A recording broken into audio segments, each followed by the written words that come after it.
Bem-vindos a mais um ConturbiCast. Prospecção é técnica e se aprende. Qual que é o seu big plan? Que não acaba nunca. Exatamente isso. Bora!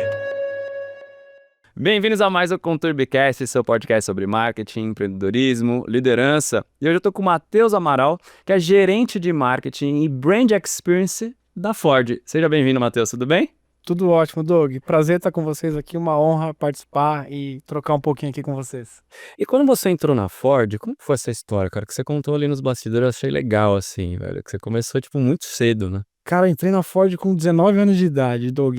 Eu tinha acabado de sair de Senai, fiz curso de mecânica automobilística e eu sempre fui muito apaixonado por carro, né? E naquela época o Senai, ele tinha algumas parcerias com algumas empresas e eles indicavam os melhores performers ali, né? Eu lembro que teve um grupo na época foram três candidatos escolhidos, né? Eles tinham 3 vagas na Ford para ser mecânico de automóveis.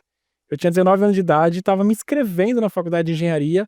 Eu falei, puxa, é a oportunidade que eu não quero perder, né? E trabalhei meus primeiros 5 anos na Ford, desses 16 que eu tenho, foram como mecânico de automóveis. Eu era um cara que eu consertava o carro dos executivos da Ford, né? E aí hoje eu sou um deles. É bem legal. E tem um cara que é você, agora, que cuida dos carros? Ou não? Ah, não, isso era na época da fábrica, né? Então a fábrica tinha uma oficina lá dentro que era um mini dealer, né? Então quando tinha, além das centenas de executivos que haviam ali na época da fábrica, também a gente consertava os carros que a rede não conseguia consertar. Então a gente tinha engenharia ali muito perto, então era mais fácil. Você lembra qual foi o primeiro carro que você pegou pra consertar? Isso é legal, tipo de história, ou não lembra? O primeiro eu não lembro, mas eu lembro que eu pegava cada caroço, velho. Nossa, tinha aquelas Ranger 3.0 Power Stroke. Que era uma acelerada, cara. o cara tinha que parar no posto de gasolina. Exato.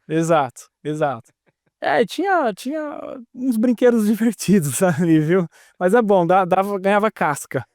E como que você foi parar no marketing? Você trabalhou ali como mecânico, fez engenharia, fez engenharia de produção. Exato. E aí como você caiu no marketing? Doug, eu nunca imaginei que um dia eu fosse trabalhar no marketing. Porque eu sempre fui um cara muito aficionado por carro, mecânica, engenharia, né? Sempre fiz vários cursos de pilotagem, carro, moto. E então eu fui transitando, né? Eu terminei meus primeiros 5 anos ali na oficina mecânica. No 6º ano, quando eu estava me formando como engenheiro, apareceu uma oportunidade para eu trabalhar na engenharia de serviços, né? Então tudo começou ali na meados de 2012, 2013, onde eu... Mas isso não era mais fábrica? Não era mais fábrica, eu estava saindo vamos dizer, do chão de fábrica e indo para meu primeiro trabalho na engenharia. Então eu transitei uns 7, 8 anos ali entre engenharia, program management, em áreas que nunca estiveram próximas ao marketing, né? E, assim, interagia bem pouco, né? E o marketing, naquela época, pelo menos, era um marketing transacional, né? Porque os carros que a gente vendia naquela época não eram como uma Raptor, como um Mustang, como um Mustang Mach-E, por exemplo, com tanto emprego de tecnologia. Então, eu fui sempre circulando, apoiando, os caras iam fazer salão do automóvel e chamava a galera que mais entendia de carro para apresentar para os clientes VIP, etc. Então, você era esse cara que apresentava. Apaixonado, você já sabia como que eram todas as peças. A gente desmontava e montava todo dia. Eu cheguei a fazer manual de proprietário do carro e manual de serviço para as concessionárias. Então a gente conhecia. Claro, eu não era o único, tinha um grupo grande de pessoas ali. Então a gente sempre foi namorando com o marketing ali. Até que um dia apareceu uma oportunidade de um projeto de crescimento da Ranger. Isso aí já era mais ou menos 2016, 2017. A Ranger é um carro que sempre foi o ganha-pão da Ford, né? Hoje nosso maior volume sempre esteve nas costas da Ranger. E o lance era, cara, a gente precisava desenvolver uma pauta de crescimento, porque a concorrência é grande, né? O agro, assim, demanda muito, então o carro tem que evoluir junto. Tem que evoluir junto, tem que servir pro campo, né? Porque Brasil não é essa cidade que a gente vive aqui em São Paulo, né? Então eu fui sempre namorando por ali, até que chegou essa pauta de crescimento e falou, cara, a gente vai precisar de alguém que entenda do produto. E aí foi quando apareceu a primeira oportunidade de eu estar em marketing do produto, né? O famoso product marketing, ou consumer marketing, como eles falam. E ali eu comecei a ficar mais próximo da publicidade, né? Eu ajudava a galera de marketing e comunicação, PR, mas aí você vai pegando gosto, né? Você começa a ajudar numa campanha, os caras vão filmar, precisam de alguém para explicar como funciona um feature, como se habilita um controle de tração e etc. E aí eu fui ajudando e até que falei, pô, acho que é aqui que eu vou me encaixar. E aí eu fui enveredando minha carreira pelo marketing. Cara, e quando você é apaixonado pelo produto e pela marca, fica muito mais fácil você vender, né? Porque querendo ou não, o marqueteiro, ele é um vendedor. Super. Porque você tem que comunicar e mostrar os assets, mostrar o que que é a marca, o branding, e a Ford faz isso muito bem. Pra você, assim, você tem recordação de criança com Ford? Você tem uma outra relação fora o início ali, que daí você traz isso pro seu dia a dia pra ser um brand lover também? Cara, até me arrepia falar isso, porque meu pai tinha um Del Rey Guia. Era, sei lá, era 90 e alguma coisa aquilo, né? E o Del Rey era um carro gigantesco, era uma barca, né? Eu lembro depois quando eu virei mecânico, eu fui ver a mola da suspensão era desse tamanho, assim, né? E eu lembro do cheiro, sabe aquela memória olfativa? Eu lembro do reloginho no teto, né? Marcando a hora, quando ele me buscar na escola, eu e minha irmã. A gente estudava no colégio de freira, muito louco essa história. E aí meu pai ia buscar de Del Rey. O Del Rey deveria ser, sei lá, que carro equivalente hoje? Um carro mais moderno da Ford, que não está mais no portfólio, é um Fusion, entendeu? Era um carro... E Guia era a versão... Era a versão topo de linha, exato. Era como o Limited da Ranger, entendeu? Então era... E aí, acho que aquilo ali deu, obviamente, um primeiro passo, mas eu até brinco, né? Outro dia eu tava conversando com o nosso social media ali, e a gente tem internalizado também na Ford, né? Obviamente que a gente tem um papel muito bom, unido com as agências, né? Mas eu tenho um social media lá dentro que trabalha comigo, e é outro cara apaixonado por Ford, né? E vira e mexe, as boas ideias que a gente desenvolve, sempre elas saem de um insight. Ou você tá vendo um filme, ou você tá de noite, ou aquele insight que você tem no banho. E aí, você falou agora de memória afetiva, eu lembrei que teve um dia de noite que eu mandei mensagem pra ele, falei, cara, a gente precisa fazer um conteúdo do Ford Sapão. Ele falou, você tá maluco, mas o Ford Sapão, cara? Eu falei, cara, olha quanto carro pra obra, pra construção civil que tem por aí. A gente ainda não fez esse conteúdo, mas a gente tá tentando pensar em que eu vou falar de heritage desse caminhão. Até pra quem tá aqui ouvindo a gente, assistindo a gente, o que que seria um sapão, velho? Cara, Ford Sapão é Eita, esse. o F14000, né? Acho que é um caminhão muito forte da Ford, né? A Ford sempre foi muito referência em termos de trucks, em termos de picapes, caminhões, né? Então o F14000, que era fabricado na antiga fábrica de Ipiranga, ele, se você olhar qualquer lugar de São Paulo que você ande hoje, que tem alguma obra, você vai ver um Ford Sapão ali perto, né? É muito louco. Engraçado que assim, hoje no nosso portfólio a gente tem Raptor e eu tô aqui no podcast falando de Ford Sapão. Mas ele parou de ser fabricado, porque... Eu não vou saber te precisar, mas é final dos anos 90. Pouco depois da disrupção ali da dissolução, desculpa, com a Auto Latina. Mas assim, a Ford sempre foi muita referência, né? Então A durabilidade de produto, né, cara? Isso é muito louco. Totalmente. Carro dos anos 90, carro não, é um caminhão que você vê hoje. E é engraçado porque essa ligação, né, entre o passado e o futuro você ainda vê. Não sei se foi hoje ou foi ontem, eu tava vindo trabalhar na Ford e ando de Mach-E hoje, né? Mas também tem uma Ranger. Então eu mesclo entre o diesel e o elétrico, exato, né? Tamo né, dando os passos, mas passou uma F1000 na minha frente, assim, cara, eu fiquei maravilhado, que eram aquelas brancas dos anos 90 quadradas, hein? Então, assim, o carro é durável, né? Então, quando a gente fala que a gente assina como raça forte, que é o Build for Tough nos Estados Unidos, é justamente assim, o carro realmente tem muito emprego de tecnologia, o carro é submetido a testes de tortura para ele ter essa durabilidade que ele tem, né? Então, é por isso que a gente vê tanto Ford antigo na rua ainda. Cara, você falou de carro elétrico. Eu sou defensor já faz um tempo, Aham. tá? Como foi pra você a transição? Que é legal falar da transição, Sim. porque você tá acostumado com combustão, qualquer lugar que você para, você abastece, segue viagem e tudo mais. Você não tem preocupação, Não tem né? preocupação. O elétrico, você tem uma curva de aprendizado Tem. até o primeiro perrengue, ou você não teve nenhum perrengue. Eu, graças a Deus, eu sempre tive planejamento, não tive perrengue ainda. E eu tive e foi na primeira semana que eu peguei o Mach-E, porque ele tem uma autonomia na casa dos 400 e poucos quilômetros, se você não tem o pé pesado, né? É que nem gasolina, né? Exato, exatamente. E aí eu tava indo num evento em Sorocaba. Sorocaba é perto de São Paulo, dá 1h10 talvez.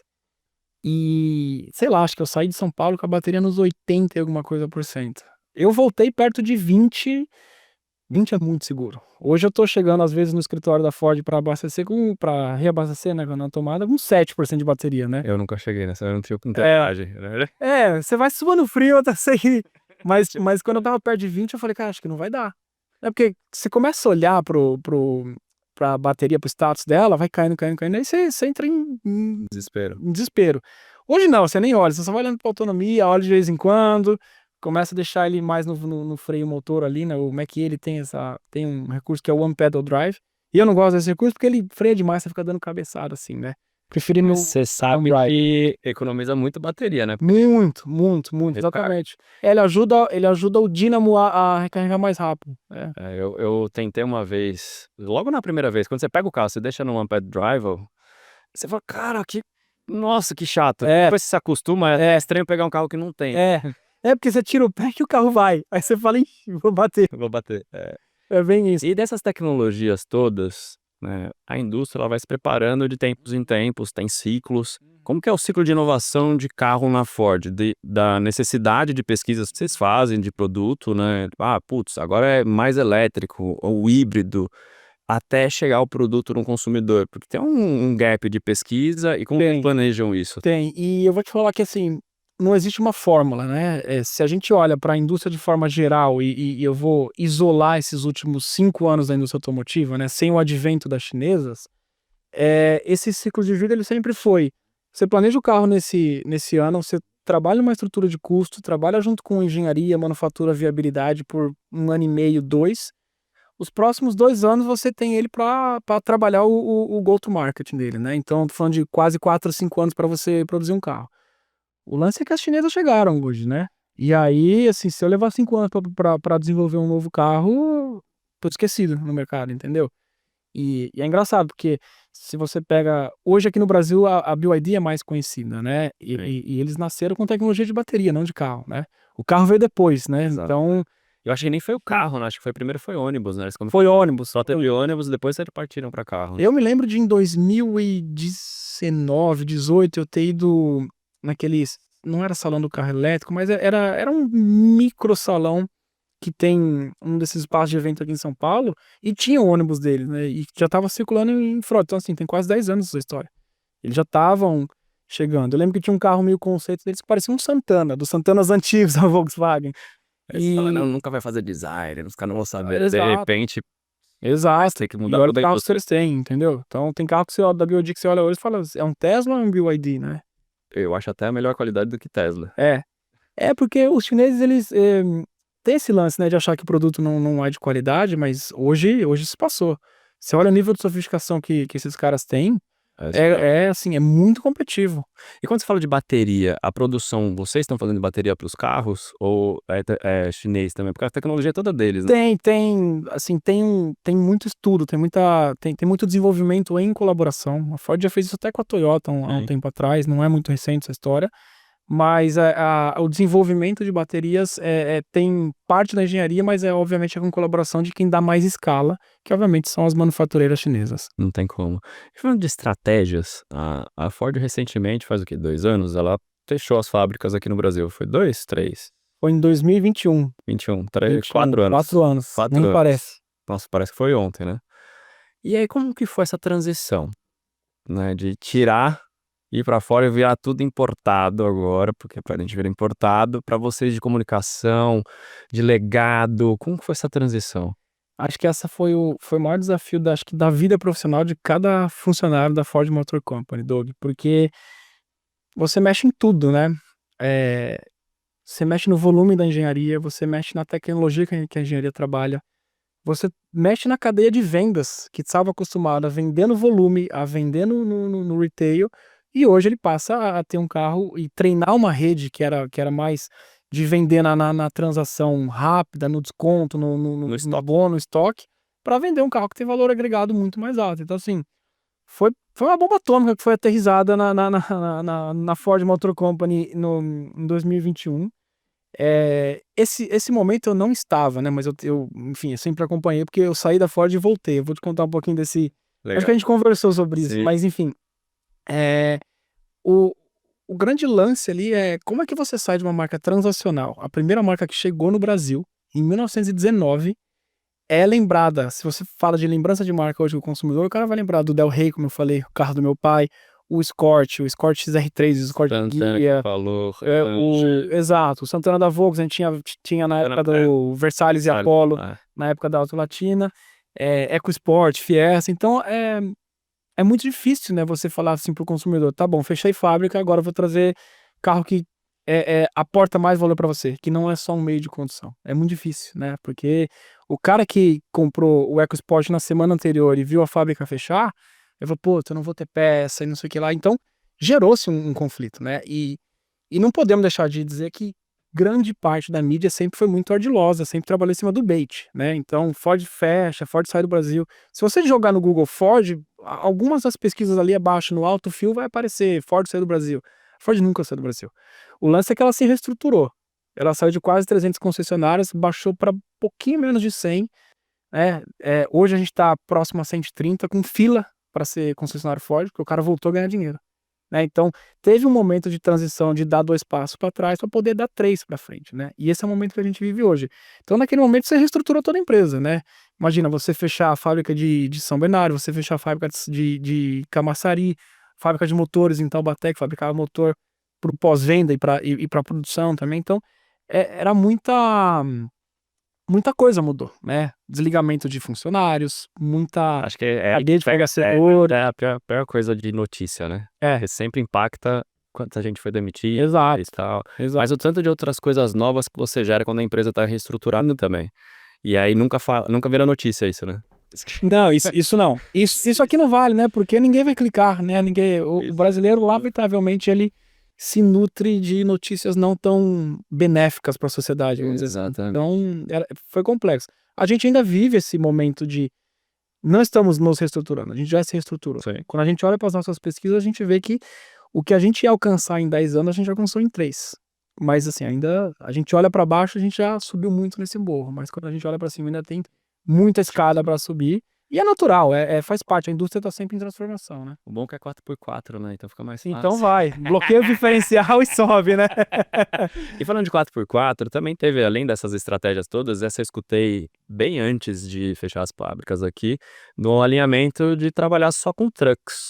Vamos tirar os carros Exato. baixos, né? O Ford Ka, Os carros de hoje, o Focus, que eu era apaixonado pelo Focus, cara. Eu tive Focus. Cara, o Focus é um carro incrível. O que ganhava de rally, cara. Nossa, Sim, WRX. nossa, cara. Era Carro apaixonante. incrível. Baixo, Apaixonante. controle de tração, Sim, redondinho. muito bom o carro, assim. Eu tive por um bom tempo, assim. E aí você fala, cara, vamos trabalhar de Ranger pra cima, né? Praticamente isso, né? Foi praticamente isso. Esse foi um movimento mundial da Ford, né? É claro que aqui no Brasil acabou pegando mais porque a gente ainda vendia muito carro do que a gente chama de segmento B, B-Cars, né? Que era o Fiesta, que era o Ford Ka. E aí você se pautar em pickups e no Mustang é complicado. Então, assim, a gente deixou de vender 230 mil carros, talvez que era o que a gente vendia em meados de 20, 21, para passar no primeiro ano a vender 30 mil. Depois 40, depois 50. Agora a gente tem seguido, né? Esses dados são abertos aí na Fenabrave, então... Mas assim, é difícil que você comece a falar com outro público.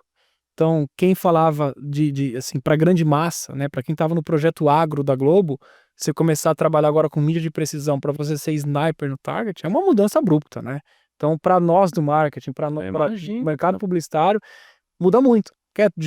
Querendo ou não, você passa a não ter mais o dinheiro que você tinha para você fazer o varejo, para você dar o bônus no documento de feirão de fábrica de final de semana, entendeu? Então, é uma mudança grande, é uma mudança bem... Você larga ali o comercial de 30 toda hora e todo momento, em toda escala possível e imaginável, dominação de OH, para agora, cara, como que eu chego nesse cara em feiras, eventos, relacionamento, como que eu falo com o frotista? É muito louco isso. Hoje A gente aprendeu a trabalhar assim com outro cliente, né? Porque o lance é que o Brasil, como é um país de uma alta carga tributária, é um país que um carro que hoje um estadunidense paga $30 mil e mete uma maquita na tampa da caçamba para cortar madeira, que ele usa para trabalhar, é um carro de R$500 mil aqui no Brasil. Entendeu? Então, é difícil.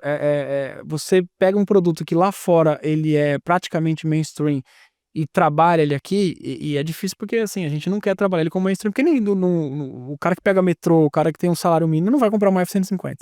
Não vai comprar uma Ranger. Nem faz sentido na cidade, né? Não faz sentido. A gente não tem espaço para isso, né? Andar de Ranger em São Paulo é caótico. Mas compra, né? Quem vai comprar Ranger. F-150 aqui então em São Paulo, cara. É insano. É insano. É um caminhão, não. Pra você ter uma ideia, ela não cabe na garagem da minha casa, né? Então, algumas vezes quando eu vou de F-150 para minha casa, ou saio de um evento, alguma coisa, eu tenho que parar na rua em algum estacionamento. E como que vocês fazem agora para comunicação disso, né? Desses novos produtos, que canais vocês estão usando, campanhas, como vocês estruturaram isso, né? Porque essa mudança de sair do varejo, de estar presente em todos os lugares, e aí você muda a estratégia para ser mais certeiro. Certeza. E aí você precisa de muitos dados para isso. E vocês já tinham todos esses dados? Como que foi esse início aí de mudança? Acho que a base de CRM mais suja que existe deve ser a da indústria automotiva. E aí, pra gente que sai do transacional e vai para um carro de maior valor agregado, é mais difícil, né? Então, você tem a base do picapeiro, tem a base da Ranger. Mas assim, eu vou oferecer uma F-150 pro cliente do carro? Não vou. Entendeu? Então, você tem uma questão de posicionamento de marca, né? Que você tem que começar agora a procurar esse novo cliente e se posicionar e falar para ele, cara, eu sou Ford Motor Company, a marca que chegou em 1919 aqui, que está se reinventando e agora tem um carro para você na fazenda ou com onde quer que você queira usar. É muito difícil, porque o cara tá acostumado a ser a Ford desses carros que a gente já mencionou. Então, é óbvio que o digital é o maior canal que a gente investe hoje. Claro, Pay TV também é super importante, mas a gente tem que criar essa base, né? E parte disso teve que criar do zero. Por quê? Porque eu vendo pouco Mustang. O Mustang sempre, desde 2017, ele tá na nossa frota, né? Ele faz parte do nosso portfólio. Mas eu vendo menos de 200 unidades por mês. Agora, aí pra eu vender território, o cara voltar a acreditar em mim. E pra eu vender Bronco, que tá chegando agora. Então, é óbvio que teve toda uma estratégia de canais, né? E o grupo WPP, a nossa agência, uma das nossas agências, tem grandes talentos lá que nos ajudaram muito na construção disso. E a gente tem aprendido, né? Então, hoje a gente fala muito sobre marketing de precisão, hoje a gente fala muito sobre hiperpersonalização, né? Hiperpersonalização é um caminho que a gente almeja, ele deixou de ser um moonshot há 2 anos atrás, para hoje ele ser uma realidade pra gente, né? A gente tem muita estratégia personalizada pro cliente e estamos mirando na hiperpersonalização. De um dia o Doug que tem um carro elétrico ou tá no momento de consideração de compra e quer comprar, sei lá, um Mustang elétrico, por exemplo, eu impacte ele desde quando ele vai visitar um concessionário da concorrência até eu convertê-lo. E depois que eu converter o Doug, o que eu preciso fazer? Eu preciso sustentar essa conversa, porque o carro elétrico ele não tem revisão, né? Ele tem suas revisões que são um pouco distintas do tradicional. Ele vai na concessionária só pra tomar um café. Exato. Deixar carregando. Exato. E resta. E aí eu não posso ficar a cada 2 anos falando com o Doug, né? Ele vai trocar de Mach-E, deixa eu oferecer agora uma picape híbrida que é Maverick, deixa eu oferecer o Mustang V8 para ele. Então, o que eu posso falar pro Doug nessa jornada dele, dentro desse momento que ele comprou a partir do momento que ele comprou meu carro, né? Então, como que eu agrego valor. Então, hoje, uma outra disciplina que a gente ativa de uma forma muito contundente é o Brand Experience, né? Porque o Doug que compra um Mustang elétrico ou o Doug que compra uma Ranger Raptor, ele não comprou para ele sair do Brooklyn, da casa dele, para ir pro Brooklyn pro trabalho dele, entendeu? Então, como que a gente cria essa relação de longa duração. Então, é um marketing multidisciplinar, é um marketing que não dispersa investimentos para alcance. É óbvio que o alcance é importante, porque para eu falar com 4% da população, eu preciso primeiro alcançar 10, 15, 20. E aí eu vou funilando, né? Tal do funil. Tal do funil, exatamente. Topo do funil e vai descer. Exatamente. E esses relacionamentos, né? Quando você fala de brand experience, tem várias maneiras de fazer. E normalmente as pessoas não sabem por onde começar, assim. Você fala, cara, eu vou chamar esse cara de novo pra quê? Pra tomar um café comigo?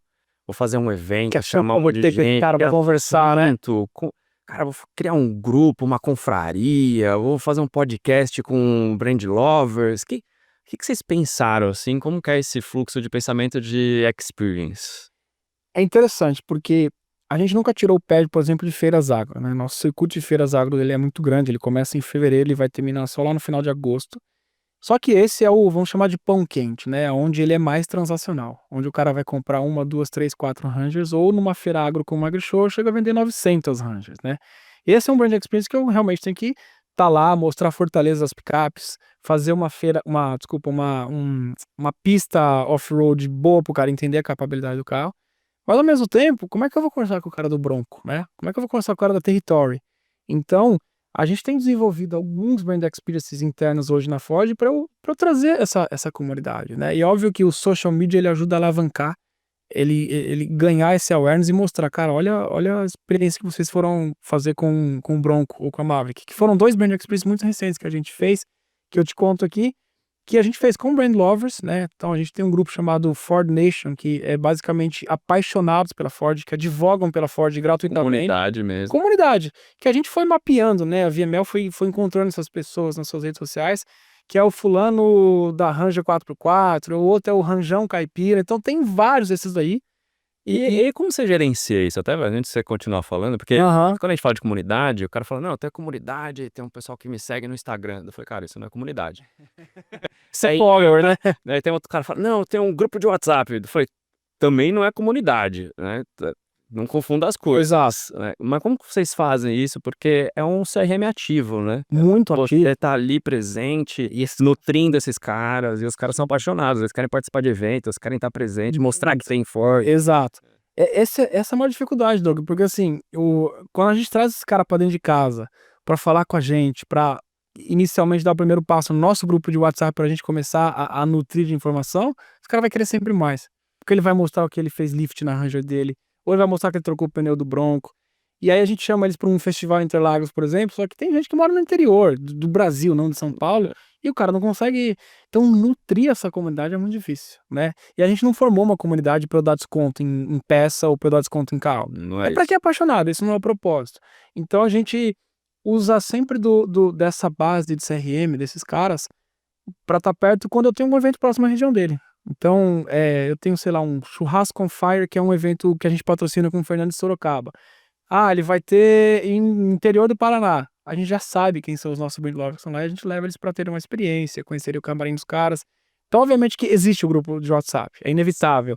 Mas o lance é você diariamente nutrir esses caras, né? Então, a gente tem um time de social CRM dentro da VML que conversa muito com eles, porque os caras são ávidos por informação, né? Então, ele ouve que, viram a Everest sendo lançada na Argentina, ele já começa a mandar no grupo. E aí, quando vai lançar? Quando vai chegar? Então é uma loucura. Mas é bom, mas funciona muito bem. De lançamento de carro, o que vocês fazem de estratégia quando vai lançar um novo produto ou uma nova versão do carro? Como que é esse roadmap de vocês? A gente trabalha muito por território, né? Então, claro, quando eu falo do Bronco, eu tenho que ter uma estratégia escapista para ele, né? Porque não é um carro também para você andar em São Paulo, não é para você andar nos grandes centros urbanos. É também, obviamente, porque ele tem um nível de conforto muito superior. Mas assim, eu não vou fazer um evento de shopping pro Bronco, né? Eu vou fazer uma expedição. Eu vou levar meus embaixadores, eu vou levar criadores de conteúdo. Então, a gente tenta também aproveitar os momentos onde a indústria está se movimentando. Então, esse é o terceiro ano que a gente faz o Festival Interlagos. E é o terceiro ano que a gente lança um carro dentro do Festival Interlagos. A gente lançou o Território, a gente lançou o Mustang manual, a gente lançou a linha Tremor. Então, a gente tenta aproveitar esses momentos, mas obviamente, dependendo da necessidade, do volume que o carro tem, a gente vai para praça específica, né? Então, eu não vou lançar Ranger em São Paulo, eu vou lançar Ranger em Goiânia, obviamente. Então, vai muito disso. Então, a gente escolhe as audiências, né, e trabalha por esses territórios para saber onde que eu vou impactar melhor, onde que eu vou conseguir conversar melhor com o meu consumidor. Falar de produtor de conteúdo, né? Que você tocou pontinho ali. Uhum. E é um grande desafio hoje, tem tanta gente produzindo conteúdo, tantas redes sociais diferentes.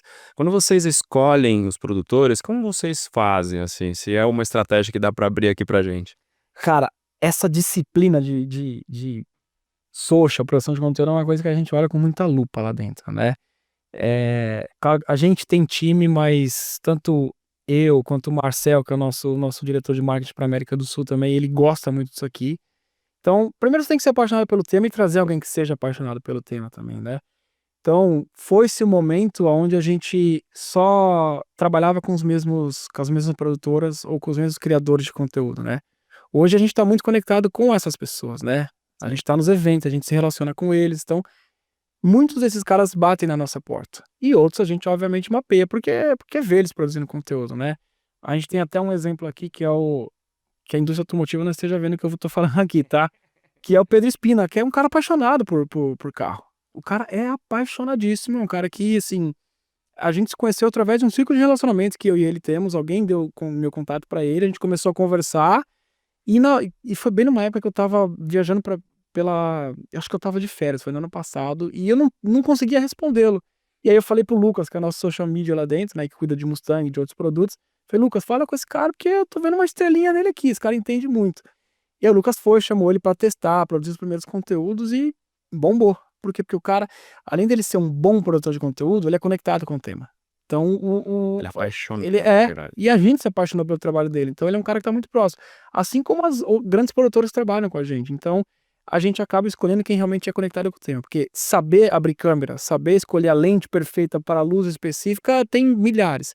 Mas ser apaixonado pelo tema, ficar embaixo de sol, meter um drone FPV por dentro do carro enquanto ele tá fazendo uma curva, é só pra quem gosta mesmo, né? Então a gente acaba buscando quem realmente gosta disso, né? Falando de carreira, você passou também por 2 rodas, né? Passou Passou. pela Ferrari das motos, Passei. Ducati. Como foi pra você sair de carros e vender moto, né? Falar comunicação de moto, cara, porque é uma coisa, assim, falando de marcas que as pessoas são apaixonadas, Ducati é até mais fácil de tô hesitando, tem referência massa, né? Como foi pra você essa experiência? Quanto tempo você ficou lá? Foi legal, fiquei 4 anos na Ducati. Eu trabalhava na área de produto na Ford.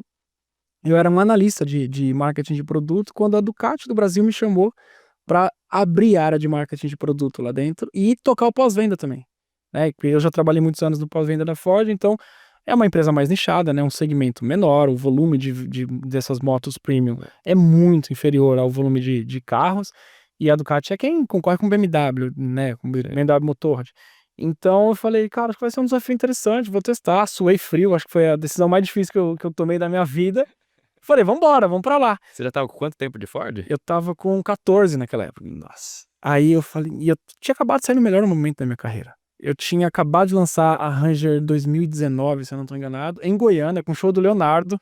O Leonardo tomando cachaça no palco, assim. Muito legal. E aí eu lembro que eu conversei com a minha chefe naquela época, eu falei, olha, a Ducati me chamou, eu amo a Ford, tô com frio na barriga. E ela foi muito sensata comigo, né? Ela falou, cara, você tem que ir onde seu coração manda. Você não pode deixar. Se você nutre essa paixão e ali vai ser bom pro seu desenvolvimento, você tem que ir. E olha que ela adorava trabalhar comigo. Tanto foi ela que me resgatou depois, né? Mas eu fiquei 4 anos nessa ponte, São Paulo, Bolonha. A gente ia muito pra lá porque a gente fazia muita conferência com o concessionário, muito treinamento lá, né? Então, Ducati é uma moto muito técnica.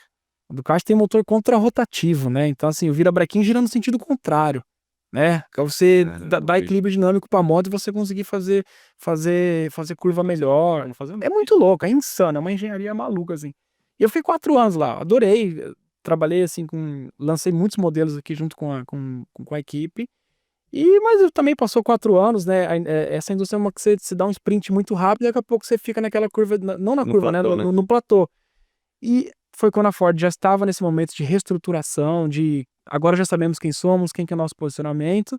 A minha chefe, que falou para eu ir para a Ducati quando eu pensei se eu vou ou não vou, ela falou, cara, eu vou assumir o marketing da América do Sul aqui da Ford. E eu preciso de alguém para assumir aqui. Eu vou te indicar aqui, você vai fazer entrevista aqui com o nosso diretor, com o Marcel Bueno. Enfim, deu certo, passei e voltei para a Ford. Então tem 2 anos e meio que eu tô lá, movimentações aconteceram e agora eu tô no marketing da América do Sul. Falando de case, cara, eu gosto de trazer cases pontuais, assim, campanha, algum produto, assim, que você fala, cara, esse foi o mais irado que eu já fiz na minha carreira. Olha, teve bastante coisa, porque nesses últimos anos a indústria de carros e de motos se movimentou bastante, né? Eu vou destacar um mais recente, que esse é um motivo de muito orgulho, que foi o lançamento do Mustang manual aqui no Brasil. Que ele vai na contramão de tudo que a indústria automotiva preconiza, que ele vai na contramão de tudo que tem sido lançado aqui, né? Lançar Mustang, obviamente, não é tarefa difícil, né? Mustang é o carro que eu costumo dizer que ele não é o mais rápido, não é o mais caro, mas sem dúvida ele é o mais icônico do planeta. É um carro que nutriu essa cultura, né, de carros de rua, de carros Muscle cars, É o que exatamente. puxa todos eles. É o carro que nasceu em 64, a competição veio em seguida, ficou para trás, ninguém mais produz, agora tem um que tá querendo voltar aí. E o Mustang segue na sua trajetória. Então, o Mustang é um carro de baixo volume aqui no Brasil, altíssimo volume nos Estados Unidos, falando de quase 8.000 unidades mesmo nos Estados Unidos, e a gente vende muito menos aqui. A gente lançou o Mustang manual, e óbvio, quando eu falo a gente no plural, porque tem muita gente mesmo, né? Tem estratégia de vendas, tem estratégia de preço, tem área de produto, né? Que é quem que é a persona do Mustang, que é quem traz toda essa preocupação de qual que é o posicionamento do carro pra gente construir, né? Traduzir o objetivo de negócio em objetivo de comunicação. E a gente trouxe 200 unidades. A gente poderia facilmente falar, cara, vamos anunciar aqui na mídia, pegar os patrocínios que a gente tem no Pay TV e falar que vai ter esse Mustang, ou dar um para cada concessionário que eles vão vender assim. Mas assim, isso não constrói marca e não é isso que se faz com o Mustang, né? Então a gente desenhou uma estratégia muito ancorada em, cara, vamos tocar o coração do consumidor. Porque isso aqui é primary brand total, né? E aí, É o que vai fazer o cara se arrepiar. exato. É esse produto. Esse é que, assim, o cara que, assim, não tem dinheiro para comprar um Mustang ou não usa um Mustang, ele vai considerar qualquer outro carro do portfólio. Porque, assim, ele vai falar, caralho, que marca irada é essa, né? E aí, a gente desenhou uma produção de conteúdo que ela foi muito pautada em como é que eu faço o cara se emocionar, né? Porque manual, hoje só se lança carro elétrico e hoje só se lança carro automático, né? Então, cada vez menos o ser humano tem tido a sensação visceral de pilotar o carro. E a gente falou, cara, não é por aí. E eu lembro muito bem que eu e o Lucas estávamos tendo essa discussão de como que a gente vai fazer. Vamos fazer um teaser, depois a gente pensa na campanha, né? E no teaser, eu lembro que a gente. Foi uma semana que a gente estava discutindo sobre algumas coisas que transitam ali na história do Carroll Shelby, do Ford vs Ferrari. Sim. E aí, eu tinha Aliás, que filme, né? acabado. Que filme. Eu acho que eu já assisti umas 12 vezes e acho que eu devo ter chorado 13. Acho que é um dos filmes que eu mais assisti na minha vida. Acho que é esse e o primeiro Velozes e Furiosos. E aí, tem um momento, né, no final do filme que ele fala, né, existe um ponto a 7.000 RPM, onde a máquina flutua e tal.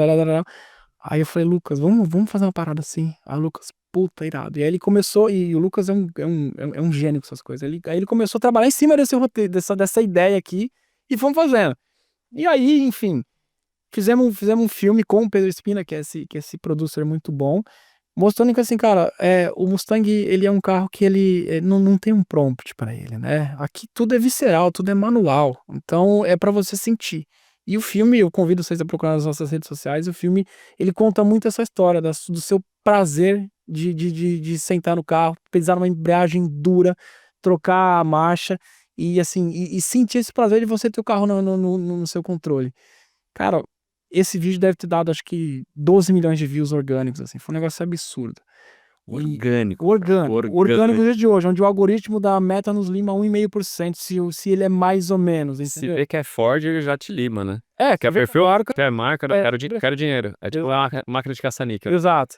A gente ama a Meta, as grandes techs, mas assim, a gente sabe que o algoritmo funciona dessa forma. E nessa estratégia, além desse teaser, a gente fez algumas fotos mostrando que ele tava para chegar, né? Uma delas a gente colocou o famoso sapatinho do Senna, o mocassim dele, né? Pisando, né, fazendo um punta tag. É claro que aquilo foi num Honda, quando ficou famoso isso daí. Mas era muito sobre você falar com o consumidor que entende esse tema. Que o cara, quando ele visse aquilo, independente se era um NSX ou se era um Mustang, ele sabe do que a gente tá falando com aquele sapatinho, entendeu? Então aquilo bombou.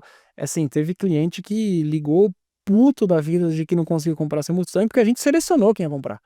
O cara que fosse comprar um Mustang, ele minimamente devia ter tido um no seu portfólio. Então não adianta você ter um Porsche 911 e falar, cara, eu quero esse carro aqui. Não. Então, tem 200 unidades no Brasil. Aí tem estratégia, cara. Vocês fizeram com numeração? Porque tem umas edições que tem numeração. Nós fizemos numerados 200 unidades e no nosso marketing a gente tem hoje a unidade 1 e a unidade 64. A primeira de 64, que é o ano de licença do Mustang. Minha hora, cara. E você separa com uma marca à parte Mustang ou não? O Mustang é um carro que ele, por muitos anos, ele nunca carregou o logo da Ford, né? Não, é por isso. A gente já discutiu muitas vezes de, às vezes, a marca Mustang eventualmente ser maior do que a marca Ford, em alguns momentos da sua trajetória ou para algumas comunidades. Hoje no para-brisa ele tem o logo estampado ali, Ford e tudo. A gente não trata de uma forma separada, né? O carro é um ícone e então, por mais que a gente tenha um volume baixo de vendas aqui, a gente propagandeia, a gente divulga muito o Mustang porque é o carro que aporta para a marca, né? Que é o que a gente chama de trabalhar o primary brand. Uhum. Então, eu não tenho uma marca isolada. Obviamente, nos Estados Unidos tem uma rede social dedicada ao Mustang. Então, se você colocar @Ford Mustang, você vai ver muito conteúdo lá. Até o Max Verstappen andando nele nesses últimos tempos aí, que em breve vai estar andando de motor Ford também na Fórmula 1. Quando a gente fala de entretenimento, a Ford tem uma participação. Você acabou de falar do filme. Tem um social selling ali, tem um que do branded content, né, e product placement de Hollywood de anos. anos e anos e anos que você vê filme Ford presente, você vê personagens muito fortes com carro atrelado, né, Sylvester Stallone e A tal. Bullet com o Steve McQueen. Exato, cara, tem umas coisas muito legais, assim. Vocês, quando vocês pensam em lançamento ou marcas heritage, assim, vocês começam a falar com Netflix, Amazon, pra tentar plugar também em lançamentos de filmes, séries? Muito, a gente fez uma estratégia, eu não sei se foi pro Mustang manual ou pro Mustang GT Performance, que é o anterior ao Dark Horse, de estratégia de pause ads, né? Então a gente tem muito espaço publicitário dentro dos canais da ESPN, do grupo Disney. Então a gente sempre fez essa associação. Vai passar Velozes e Furiosos, vai passar John Wick, que ele também tem um Mustang, eu não lembro se é um 64 ou 67. A gente entra no pause ad ou a gente entra associado no intervalo comercial. Então acho que essa é uma estratégia boa para você mostrar esse tipo de conexão. E você falou desse lance dele estar em muitos filmes. Os briefings da galera de produto são bem legais, porque cara para trabalhar com Mustang na Ford tem que ser apaixonado mesmo. Eles sempre contam essa história de quantas participações de filmes eles têm. Eu não vou precisar aqui, mas eu acho que tem, eu não sei se são 300, 3.000, acho que são mais de 3.000, alguma coisa assim. É muito louco. Mas sim, mas a gente tem essa estratégia de alcançar essa comunidade através da mídia e no filme bom. Não colocar no intervalo das branquelas, por exemplo. Não faz sentido, não faz sentido. Bom demais, cara. Falando de desafios, assim, né? Uma indústria que tem. Você acabou de. A gente abriu com o desafio dos chineses vindo e tudo mais. Tirando isso, né? Quando você muda a estratégia, muda a comunicação. Mas o que vocês veem hoje a ponto assim, cara, esse é um grande desafio, a gente tá mirando pra isso, a gente tá criando cases pra isso. Hoje a nossa vitrine é a rede social, né? Então, não é sempre que eu vou acertar com o Mustang. A gente já errou demais também. Tem muito projeto engavetado. Mas o fácil desse segmento, eu não sei se isso responde a sua pergunta, Doug, o carro hoje, eu não tenho carro hoje que ele seja insosso, que ele seja sem graça. Então, para desenhar uma estratégia, acaba sendo um pouquinho mais fácil. Sim. Território foi um desafio pra gente, né? Território é um carro que ele faz parte de um segmento muito, muito mais amplo, né? Mais do que 12% da indústria de autos hoje está em volta dos SUVs. E como é que eu trago para esse Ready for More, que é a nossa plataforma de nossa tagline de marca, que agora tá migrando para, acho que quando for ao ar esse podcast ele já vai estar com a nova assinatura que é o Ready Set For. Como é que eu trago a território para isso, né? Então acho que o desafio é esse. Não é só sobre criar case, mas é como que eu vou conversar com o consumidor e construir diferenciação. Porque qualquer SUV hoje é espaçoso, qualquer SUV hoje tem um motor bom, qualquer SUV hoje pode ser híbrido, né? Mas como é que a pessoa vai falar assim, porra, eu quero andar nesse carro porque esse carro é uma extensão da minha personalidade. Então ele vai, acho que um pouco além de criar o case, mas ele vai muito mais de a pessoa querer ter o carro e não ter o SUV de levar criança na escola, entendeu? Tem que ser apaixonado. O Territory, ele veio no lugar do Edge ou não? Não chega a ser... Ele não chega a ser um substituto direto pro Edge, mas em termos de proporção, de volumes, eles são muito semelhantes, né? Entre eixo, acho que ele é até um pouco maior do que o do Edge. O Edge deve talvez ganhar um pouco na altura, né? O Edge foi um carro também que a gente fez um golaço de trazer aqui, versão ST também, né? A EcoSport abriu o mercado, né? Não existia, né? A EcoSport pra mim é tipo um grande case também. Não era um segmento que não existia. A EcoSport foi quem pavimentou a indústria de SUV médios no Brasil, né? Aliás, a fábrica de Camaçari, ela nasceu a partir do projeto do EcoSport, né? Então, quando foi vendido aos Estados Unidos, cara, vamos desenhar um SUV menor, porque os Estados Unidos sempre foi acostumado de menor SUV dele ser uma Explorer. E aí os caras falam, poxa, mas um SUV com um step no porta-malas, pequenininho, meio jipinho assim. Acreditaram, o projeto foi campeão, criaram a fábrica de Camaçari para isso, e foi onde abriu o caminho para a indústria, né? Cara, tem um quadro aqui, que eu vou chamar de quadro Datadog. Não tem Datafolha, tem o Datadog aqui. O Datadog, normalmente eu reúno da onde surgiu o diretor de marketing, gerente de marketing, da onde ele veio, se ele veio do publicidade, engenharia, então você já entrou nas de engenharia. O outro se fosse para escolher um único canal para você trabalhar hoje, seja WhatsApp, Instagram, TV, OH, que canal seria esse? Porra, Doug, aí você me quebra, porque a gente tem tanto canal bom, né? Cada um com um propósito distinto, né? Mas É muito difícil. esse é muito difícil, né? O que eu vou falar aqui pra você, ele é controverso porque ele não traz esse resultado que a gente quer alcançar, Mas o canal é o social media orgânico. Por quê? Porque como é que eu vou construir diferenciação? Como é que eu vou mostrar que a Ford foi uma empresa que pavimentou esse caminho nos primeiros 100 anos aqui no Brasil e agora a gente tem que trabalhar nos próximos 100. A gente sabe, a gente acabou de falar que o orgânico ele é limado, né? Mas ao mesmo tempo, se a gente sabe falar com o consumidor no coração dele, é nele que eu quero apostar. E ele vai ser falado ali no orgânico, ele vai procurar o conteúdo. Sem dúvida. Procura, não é que ele vai ser impactado. É meu tiro de busca hoje, né? Exatamente, ele vai atrás. Falando de liderança, né? Como você estuda a liderança, como você se prepara para ser um líder ali do seu time e se preparar para o dia a dia de guerra que é trabalhar hoje em dia, né? Cara, isso é mais difícil do que você construir um asset que dê 12 milhões de views orgânicos, né? Porque o nosso asset mais valioso, e não é demagogia, é o ser humano, né? Então, foi com capital humano bom que a gente construiu a Ford Motor Company de hoje, né? A do passado e a moderna que tá projetando os próximos 100 anos. E que sejam muito mais, né? Então é. Mas é difícil, porque as pessoas são diferentes, as pessoas pensam diferentes, as pessoas têm vocações diferentes dentro do marketing, né? Então, eu tenho a Gabi que cuida da disciplina de digital, eu tenho o Lucas do social, eu tenho as meninas que cuidam dos outros lançamentos. Eu não vou começar a citar nome, porque o time tem mais de 15 pessoas e eu não quero deixar ninguém de lado. Mas, assim, eu adoro cada um deles e cada um tem um atributo diferente, né? Cada um tem uma vocação diferente. A gente tem pessoas no time que são apaixonadas com veículos comerciais, que é uma frente de negócio que eu não citei aqui, mas que é o ABM, que é o B2B, que é vender vans para lá. Então eu tenho gente que gosta disso lá, entendeu? Então, assim, é você saber montar o melhor time, né? Porque se você montar só atacante, não adianta. Eu não vou meter o Vini Júnior na zaga, entendeu? Então, E você precisa de alguém que chute a bola para ele. exatamente. Então, como é que eu exploro o melhor de cada um deles, né? Então, tem muito curso, tem muita técnica. A Ford nos provê muito desses empowerment para você dar o ownership para as pessoas. Mas, ao mesmo tempo, você tem que ter um pouco desse gut feeling, né? De saber quando o funcionário não tá bem, de saber que a pessoa não gostou de você ter dado tal feedback ou de você ter rechaçado uma campanha. Então, tá próximo, né? Tá próximo. O que eu vou falar aqui é polêmico, mas é o que tá funcionando. É o regime mais dentro de casa, dentro da Ford Motor Company do que em casa. E assim, não existe um regime adequado, tá? Eu tô com você nesse time aí, cara, porque a gente em casa é confortável que você não pega trânsito e tudo mais, mas Super. você aprende tanto quando você tá com outras pessoas. Não é só o dia a dia do trabalho e tal, mas é a troca, cara. A gente perdeu muito isso. Agenda oculta, né?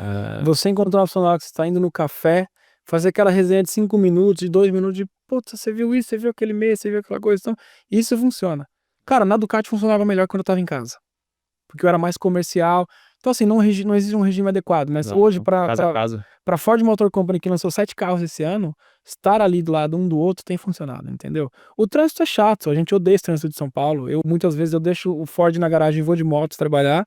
Mas assim, funciona. Então, enfim, é tentar extrair o melhor de cada funcionário de acordo com as suas vocações e suas fortalezas também, né? Exato. Você falou de B2B, cara, eu acho legal aqui, porque a gente fala de vários segmentos que são B2B e cada um tem uma estratégia diferente. Tem empresa de tecnologia, por exemplo, que é quase 100% estratégia de LinkedIn e aí um pouco de eventos. Exato. Como vocês fazem lá? Porque é outra dinâmica, né? Muito, muito diferente. A gente tem uma área comercial dedicada a isso.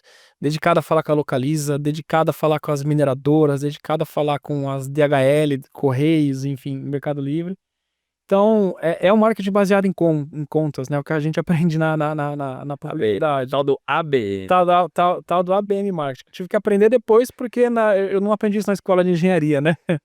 Enfim, mas o conhecimento tácito também te ajuda muito. Sim. O lance é que encontrar esse cara é muito difícil, né? Porque qual que é o hábito de consumo do Doug ou do Matheus, que é um dono de frota, né? Porque o Doug e o Matheus também assistem esporte, o Doug e o Matheus também consomem outras coisas, mas assim, nós que eventualmente somos decisores para comprar esse tipo de frota, a gente consome outros esportes. Então, encontrar o canal adequado, porque eu preciso, um lado forte da equipe de vendas, de estar ali tomando café com esses caras todo dia, ele não vai vencer sozinho. Então eu preciso entregar digital para eles, né? Se você abre o Instagram... O brand awareness. Brand awareness. E assim, se você abre o Instagram hoje da Ford, você não vai ver uma Ford Transit lá. Mas se você está no momento de consideração de compra de uma Transit, você pode ter, ou de qualquer que seja uma van, ou uma picape de trabalho, manual, você vai ser impactado pela campanha da Ford, porque a gente tá te rastreando, você tá cucado ali, a gente sabe o que você tá buscando, onde você vai. Então tem estratégia de geolocalização, tem estratégia de eventos.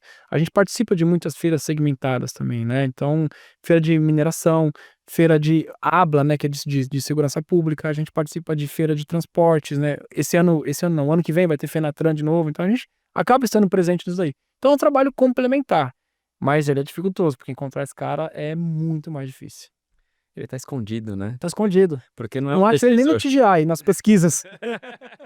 Porque quando a gente fala de B2B, cara, é um grande desafio, porque você fala com diversos decisores. Normalmente, quando você vende um carro, são duas pessoas na relação ali. É a mulher que não deixa você comprar um Mustang. Esse é o principal. Não que você vai se matar com esse carro.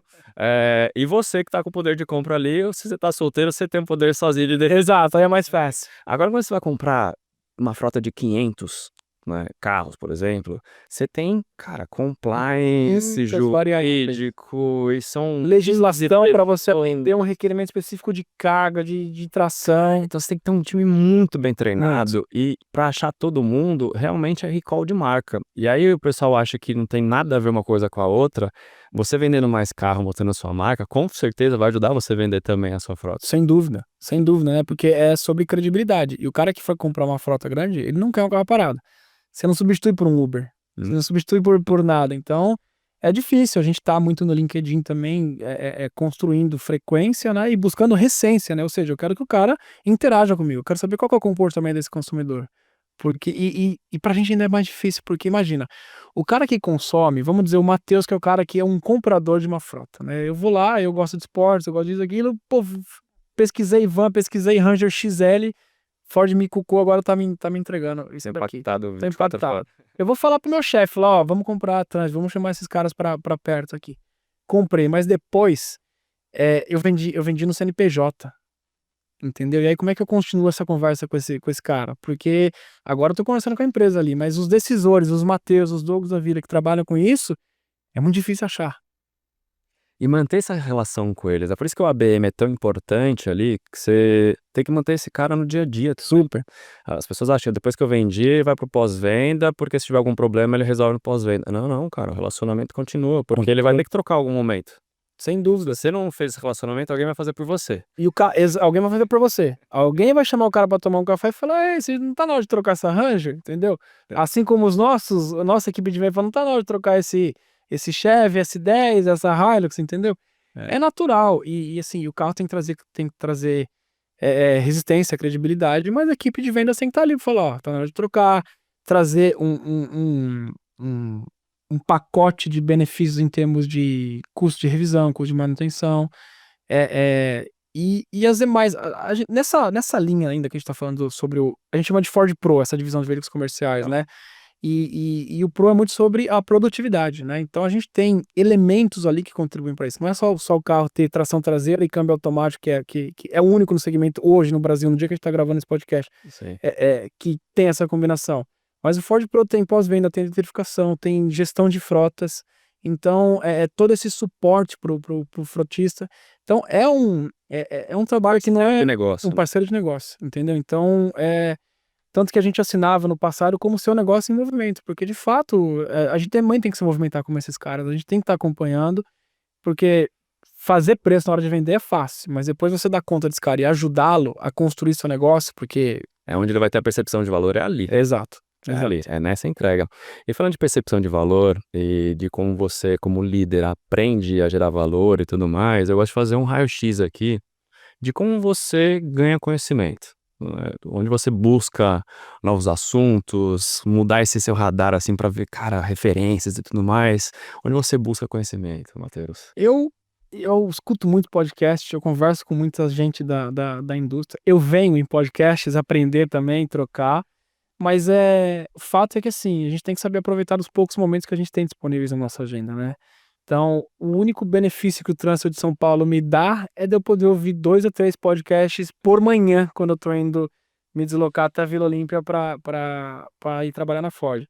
Tem muito podcast, tem muito treinamento que a Ford também nos provê, mas o lance o marketing ele tá no infinitivo porque ele tá sempre em transformação. Então a gente tem que ir atrás, a gente tem que buscar conhecimento. Eu acabei de me formar na minha segunda pós-graduação. Legal. O engenheiro que se formou em marketing, né? Porque na minha primeira pós-graduação eu fiz BI, depois eu fiz marketing, então hoje acabei de concluir o meu MBA e eu gosto de estudar, né? Para quem fez mecânica dos fluidos, resistência dos materiais, qualquer assunto relacionado à publicidade, à propaganda é muito gostoso de se aprender. Muito mais fácil, né? Putz, cara, não tem nem como comparação, cara. Você fala, só de se falar, cara, você pensar nessas matérias, pra mim não entra na cabeça, cara. É muito louco, né? Porque eu, apaixonado por carro, falei, cara, eu vou construir carro, né? Aí depois você começa a ver resistência dos materiais, flambagem de uma estrutura, você fala, caceta, velho, onde foi amarrar meu jegue, entendeu? Hoje é muito mais fácil estudar mídia. E falando de inteligência artificial, né, que o pessoal fala muito de aprendizado, que a engenharia vai mudar, que o marketing vai mudar, que as coisas não vão ser mais as mesmas, os empregos vão mudar completamente.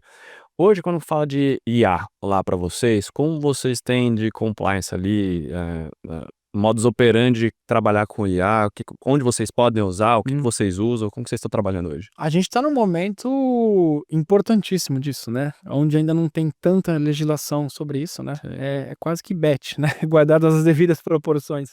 Então, Free for all. Exato. É complexo. O grupo WPP acabou de lançar uma ferramenta chamada WPP Open também. Não vi. E isso tem nos ajudado muito a construir personas, a provocar a inteligência, a nos ajudar a construir um caminho onde eu tenha uma relação de longa duração com o consumidor. Então, assim, a gente tá tateando, né? A gente ainda não produziu nenhuma campanha com IA. Assim, IA de ponta a ponta. É claro que um asset ou outro, você vai ver uma coisinha ali que você pode usar uma imagem de IA, mas a inteligência artificial, para eu acertar no digital, para eu acertar num CRM, é o que tem nos ajudado a construir o caminho de hiperpersonalização, mas não é fácil. Estamos aprendendo com isso, estamos aprendendo no dia a dia, estamos aprendendo, errando, acertando, errando e buscando nos relacionar bem com o nosso consumidor, mas não é fácil. Acho que a parte crucial, assim, é a governança de dados. É que é um assunto bem chato de falar. Muito. Você fala governança, você fala, nossa, É insosso, né? que negócio.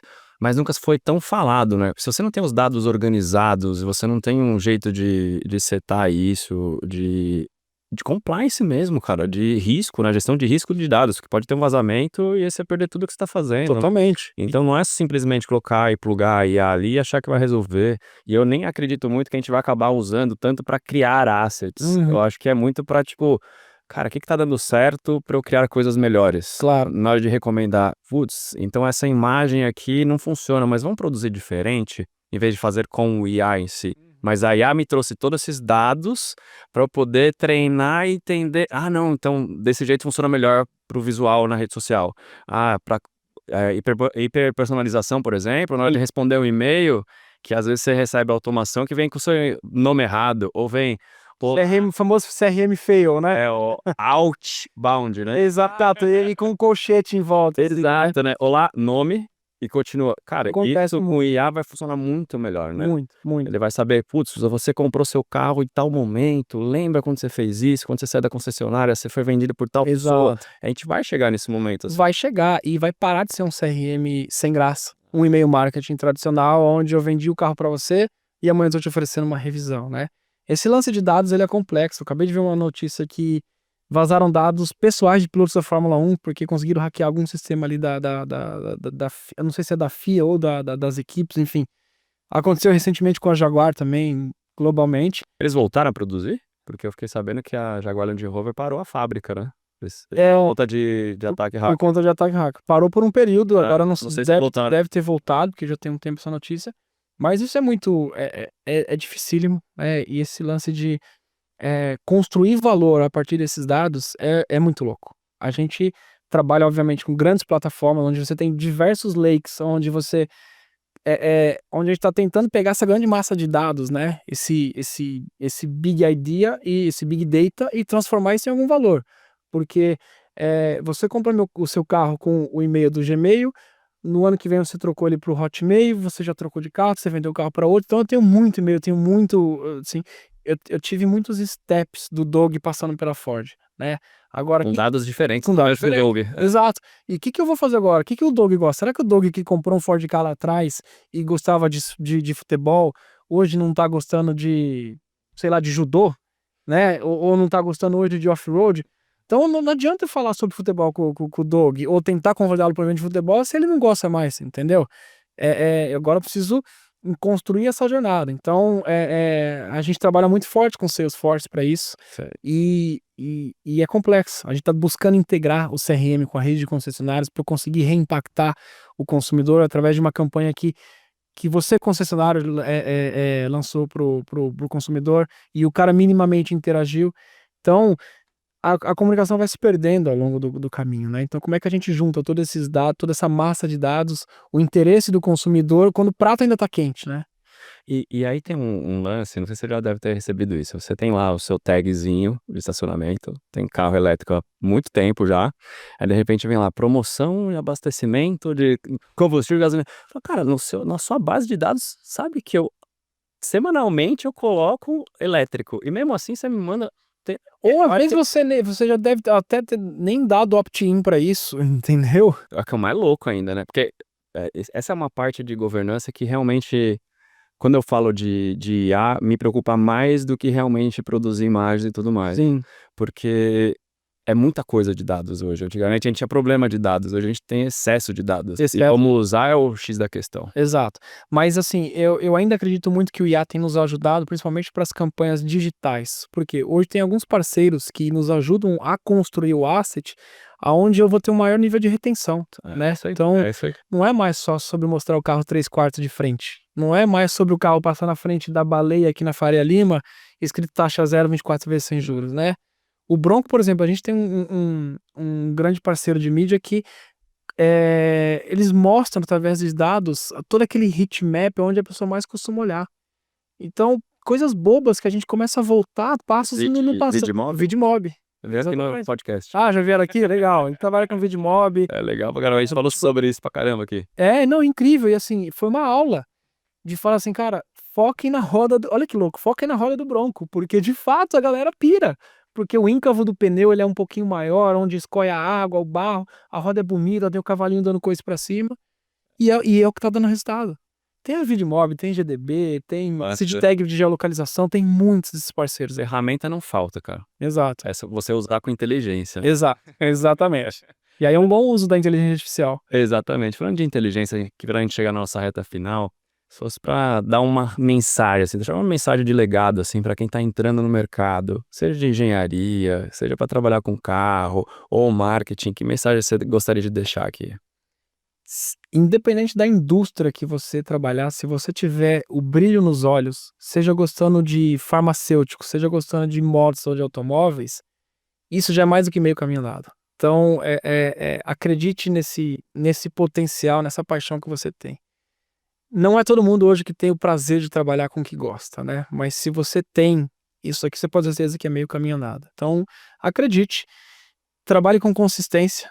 Então, se você tem convicção, sabe que isso vai te trazer resultados no médio e longo prazo, soe frio, dê as mãos para os demais players que vão estar te ajudando nessa jornada e continue, porque você nunca vai ter resultado da noite pro dia. Mas acredito que depois que você caminha, como eu te falei, a metade dessa montanha, a outra é muito mais fácil de escalar.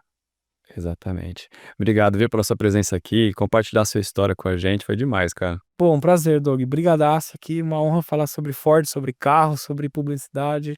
Muito bom, obrigado pelo convite. Show de bola. E você que gostou desse episódio, deixe seu like, seu comentário e até a próxima.